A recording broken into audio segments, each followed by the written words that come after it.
እኔ ቀስ ብዬ አወራዋለሁ ነው አልኩሽ። እኔ ብሩክ በእኔ ምንም የሚደብቀው ነገር የለም። እኔ አወራዋለሁ ብዬሻለሁ። በቃ ጋሽዬ እኮ ማለት አባት ነው፣ ወንድም ነው፣ ጓደኛ ነው፣ ተዋናይ ነው፣ መካሪ ነው፣ ሁለገብ ነው። አነጋገሩ ብቻ በቂ ነው። ዘጋ አይ ልጄ አላለም። አይ አንተ እኮ ምንድን ነው የሚባለው ወንድ እንዲህ አላለም። ሁለቱንም ሚዛናዊ አድርጎ ለመስማት የተነሳበትን መንገድ ውዲ ከመጀመሪያው ጀምሮ እንዲህ ደስ እንደሚል እንስማው። እሺ እያለ ነው። እዚህ በመጣው ሰዓት አግኝቻት ነበረ። ከዛ በኋላ ምን እንደተፈጠረ እውነቱ ስነግር ጋሼ ምንም አላውቅም። የሆነ ራሴ እንድጠራጠር ነው ያደረገች። ካንተ ነው ምናምን አለችኝ። እኔ ግራ ገባኝ። ከዛ በቃ አልሰማም ምናምን አለች። ሃይሚም በቃ አይሆንም እያለች ነው። እዘጋ ተመልከቱ። በእርግጥ እኛ ስንናደድ ወይም ስንደነግጥ የምንናገረውን ነገር አናቅም። ምናልባት ብሩክ የሃይሚን አባት በዚህ መንገድ ስለቀረበው ፈርቶም ሊሆን ይችላል። ግን የመግቢያ ኢንትሮ ወደ 15 ደቂቃ ምናምን ሲያወራ እዩ በፍጹም ከኔ ጋራ ምንም አይነት ነገር እንዳላደረግኩ እኔ 100% እርግጠኛ ነኝ ነበር ያለን።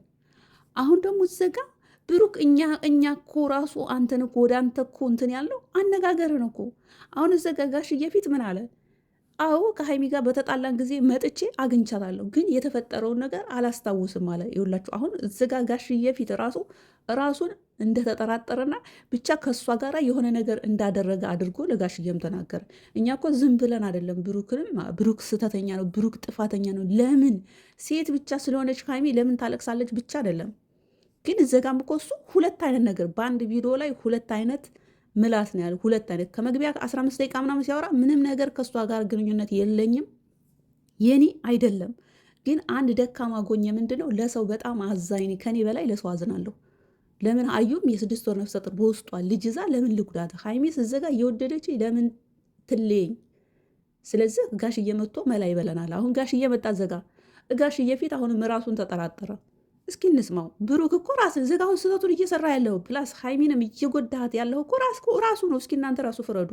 ለምንድነው እርግጠኛ ካልሆነ ከእሷ ጋር የሆነ ግንኙነት ካላደረገ ለምንድነው የሚጠራጠረው?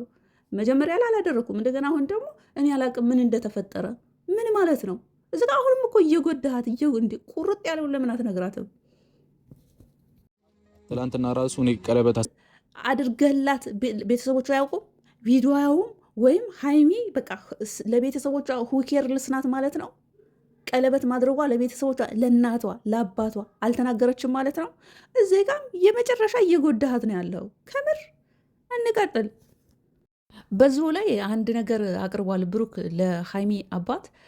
ምንም እርግጠኛ ባልሆነችበት ነገር ሃይሚ ዝጋ እንግዲህ ቀለበቱን ባስረላትም ትናንትና መልሳልኛለች እና ቢያንስ ልጁ ተወልዶ እውነቱን እስከምታቅ ድረስ እንዳንለያይ በመሀላችን የተፈጠረውን ነገር አንተ ግልጽ አድርግና አስማማን ብሎ ብሩክ ይህን ጥያቄ ለብሩክ ለሃይሚ አባት ባቀረበለት ጊዜ ግን የሃይሚ አባት ጫና ያደረገው ሃይሚ ላይ ነው።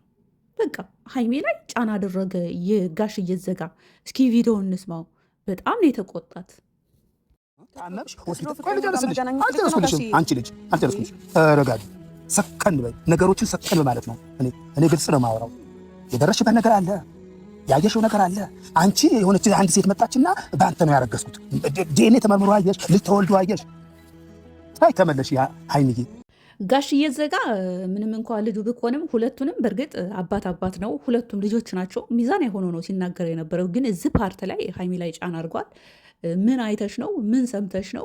ምን አይተሽ ነው ሆስፒታል እስከ መግባትና ፌንት እስከ መንቀል ድረስ የደረሽው? አንድ ሴት አረግዝኩ ከብሩክ ብላ ስለመጣች ብቻ ፌንት ትነቅልያለሽ ወይ ብሏታል። እውነት ለመናገር ዘጋ ጋሽዬ ትክክል ነው ብዬ አላስብም። ፌንት የነቀለችው ድንገት መጥተው ምንም ነገር ባላሰበችበት መንገድ የ6 ወር እርጉዝ ነኝ ያረገዝኩት ደግሞ ከአሁን በፊት ከ6 ወር በፊት ከሃይሚ ጋር በተጣላችሁ ጊዜ የመጣ ጊዜ ባደረግነው የፍቅር ጨዋታ ነው ብላ በድንገት ስትነግራት ነው እንግዲህ ፌንት ነቅላ የወደቀችው። ሌላው ነገር ብሩክ ጥርጣሬ ውስጥ ገብቷል። እኔ ላድርግ አላደርግ እርግጠኛ አይደለሁም ብሏል። ዛሬም እኮ ተጠራጥሯል። ይህንን ባለው ነገር ሁላችንም ጠርጥረነዋል። አይደለም ሃይሜና እኛ ራሳችን ጠርጥረነዋል። ለምን ብለናል። ጋሽዬ ዘጋ ሃይሜ ላይ ጫና አድርገህባታል እውነት ለመናገር። ሌላው ጋሽዬ ዘጋ አሁንም ሃይሜ ላይ ጫና ያደረገው ከብሩክ ጋር ተለያይተሽ ምንም አይነት ህይወት አይኖርሽም፣ ህይወትሽ ሙሉ ይመሰቃቅላል አለ። እንግዲህ በዛውም የሚሰሩት ምን እንደሆነ እንዲገባችሁ ነው እንደዚህ ብዬ የምላችሁ። እውነት ጋሽዬ ከልብ ነው ይሄን ያልከው? ከብሩክ ጋር ሀይሚ ስለተለያየች የሀይሚ ህይወት በቃ ባዶ ዜሮ ላይ ሊቀር ነው፣ ዜሮ ሌብል ላይ ሊሆን ነው ማለት ነው። ይሄም ጋሽዬ እንደ አባት በእርግጥ ሁለቱም ልጆቹ ስለሆኑ ሚዛናዊ ሆኖ ሊሆን ይችላል፣ ብሩክም እንዳይከፋው። ሀይሚ ደግሞ ልጁ ስለሆነችም ሊሆን ይችላል እሷ ላይ ጫን ያለው። እውነታው ግን ይሄ አይደለም።